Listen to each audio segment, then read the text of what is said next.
It's still night.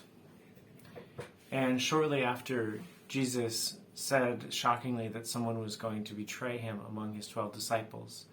And one of them left and went out into the night, one Judas.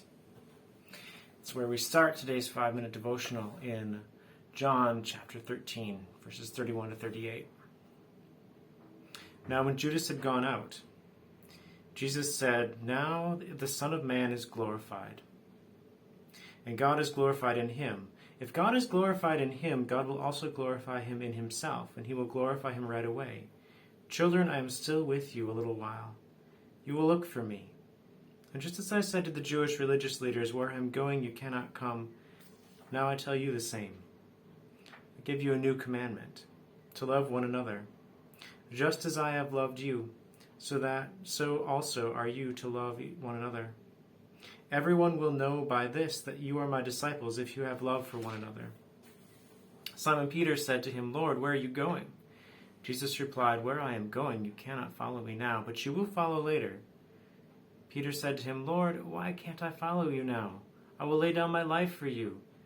Jesus answered, "Will you lay down your life for me? I tell you the solemn truth, the rooster will not crow until you have denied me 3 times. So here, we're starting a really long discussion that Jesus is going to have with his remaining disciples for the next, 2 chapters or so in the book of John. And he addresses them as children, which might sound familiar if you listened to church yesterday, or a couple days ago. But really it is. He's trying to prepare them for something that he can't really fully explain to them yet, where he's going and what's going to happen. I think they would just blow their minds if they knew about his death and resurrection. And even when he's tried to tell them about it before, they really don't get it yet. But he's trying to gently say, hey, I have to go away.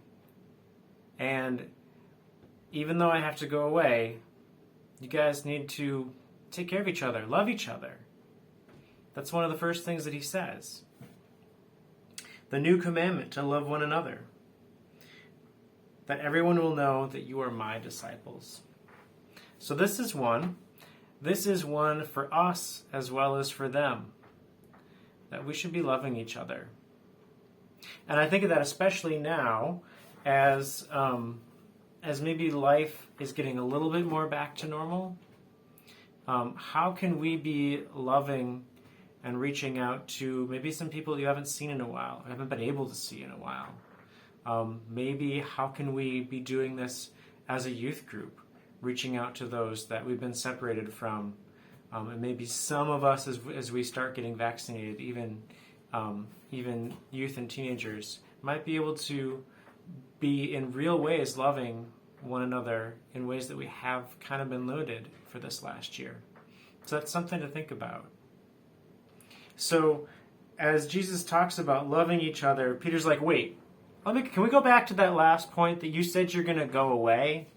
Where are you going? And of course, Jesus doesn't exactly answer him. He's like, I can't really explain it right now, but I just can't tell you that you can't come. You'll come later, but you can't come now. Peter's like, well, come on. I'll come. I don't care what it is. I'm going to come with you. Did you love his enthusiasm? And now Jesus gets a little more direct about what it would take to follow where he's going. He says, Peter, really? Would you lay down your life for me? Tell you the truth, before the rooster crows, the rooster will not crow until you've denied me 3 times. Jesus knew what Peter was capable of at this point. Now, Peter would eventually give his life for Jesus, but he wasn't ready to right now, no matter how enthusiastic he was. But I think a lot of others reading this, read Jesus saying this with a loving smile on his face. Not that he's saying, oh, Peter, you're going to mess up. But, oh, Peter, you have such love and hope that you would do the right thing, and you're just kind of not going to be ready for it yet, but it's fine. I mean, it's not fine, but we'll make it fine. And I still love you. And I think that's it's a great place to leave it for today. And we will have many more peeks of this conversation of Jesus preparing his disciples for going away.